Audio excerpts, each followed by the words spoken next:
मधल्या खोणी गावातील सिद्धार्थ नगर या ठिकाणी काल नंग्या तलवारी नाचवण्यात आलाय। देवीदास पाटील असं तलवारी नाचवणाऱ्या तरुणाचं नाव आहे। रस्ता बंद केल्याच्या रागातून त्यानं शिवीगाळ करत हे कृत्य केलेलं आहे आणि त्यामुळे काही काळ परिसरात भीतीचं वातावरण पसरलंय।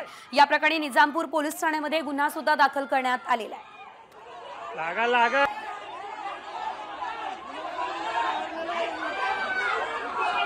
लागल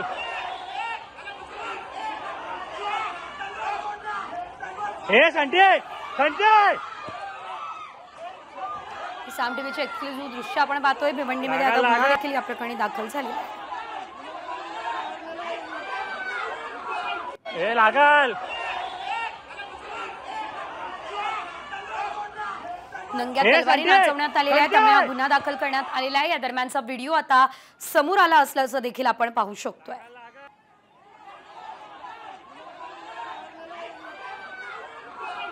लागल या संदर्भात अधिकची अपडेट आमचे प्रतिनिधी फैयाज शेख यांच्याकडून घेऊयात। फैयाज, नेमकं काय घडलं होतं, काय या नंग्या तलवारी या ठिकाणी नाचवलेल्या आहेत? आंबेडकर जयंती 14 एप्रिलच्या पूर्वसंध्येला आंबेडकर जयंतीसाठी साजरी करत असताना या ठिकाणी डीजे वगैरे किंवा लावले होते। याचाच राग मनात ठेवून एका इसमाने ते बंद करायला लावले आणि ते तलवारी घेऊन तो त्यांच्या अंगावरती धावत गेला होता। निश्चितच धन्यवाद फैयाज दिलेल्या या सर्व अपडेट्ससाठी।